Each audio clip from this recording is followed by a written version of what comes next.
ఒక చిన్న అందమైన పట్టణం, అక్కడ ఉదయం గోల్డెన్ కిరణాలతో మెల్లగా ఆరంభమవుతుంది. ఆ పట్టణంలో ఆర్యన్ అనే యువకుడు ఉండేవాడు. అతను ఓ కళాకారుడు, తన కలలను కాన్వాస్పై చిత్రించేవాడు. కాని అతని జీవితానికే రంగులు కనిపించలేదు. సీతను కలుసుకునేంత వరకు ఒక వర్షపు రోజున ఆర్యన్ వీధిలో పరుగెడుతుండగా ఒక గాలి తుఫాను అతని చిత్రాలను ఎగరేసింది. వాటిని వెతుకుతూ వెళ్ళిన అతను సీతను చూశాడు. ఆమె ఒక పెయింటింగ్ను పట్టుకుని చిరునవ్వుతో చూస్తోంది. రోజులు వారాలుగా మారాయి. వారిద్దరి నవ్వులు ఆ పట్టణానికి ఒక మధుర గీతంలా మారాయి. వారు కల్లరీలను సందర్శించేవారు, నక్షత్రాల కింద కథలు పంచుకునేవారు.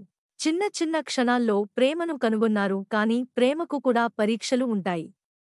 ఒకరోజు సీత తన కలల ఉద్యోగం కోసం మరో నగరానికి వెళ్లాల్సి వస్తుందన్న వార్త వచ్చింది. ప్రేమ లేదా భవిష్యత్తు, ఇది ఒక త్రివేది మార్గంలా మారింది. ప్రేమను ఎప్పటికీ అసంపూర్ణంగా వదిలిపెట్టకూడదని తెలుసుకుని ఆర్యన్ తన గుండెను అనుసరించాడు. సీత యొక్క ఆర్ట్ ఎగ్జిబిషన్ రోజున అతను ఆమె ముందుకు వచ్చాడు.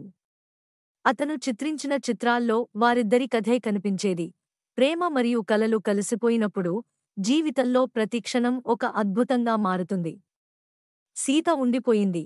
ఇద్దరూ కలిసి నవ్వులతో, ప్రేమతో, కలలతో ఓ కొత్త ప్రపంచాన్ని నిర్మించుకున్నారు.